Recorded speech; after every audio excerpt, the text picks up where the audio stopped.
ihame ry'umunsi. Nk'uko mubizi turi mu mwaka wo gukira ku buzima bwawe, ku bugingo bwawe, ku gihugu cyawe, aho uri hose. Ihame ry'umunsi. Mariko igice cyawe cya 9 umurongo wa 23. Yesu aramubwira ati, uvuze ngo niba mbishobora, byose bishobokera uwizeye. 24. Uwo mwanya se w'umwana aravuga cyane ati, ndizeye, nyiza kutizera. Uyu munsi bwira Imana igukize kutizera. Bibiliya iravuze ngo, Yesu aravuze ngo byose bishobokera uwizeye. Nutizera ntibishoboka.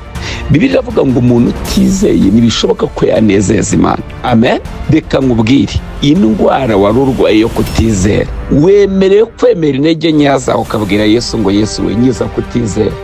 Kwizera ni ibiganza byinjira mu isi bitagaragara bigakuramo ibigaragara. Haleluya. Bwira Imana ngo, Mana, nyiza kutizera undemere kwizera. Byose bishobokera uwizeye. Reka ibi biganza bitagaragara ariko byinjira mu isi bitaboneka bikazana ibiboneka. Uyu munsi Imana ibiguhe mu izina rya Yesu. Imana ikuremere kwizera. Shoje nkubwira ngo ibukuriwe biri mu bigize amahame. Shalom.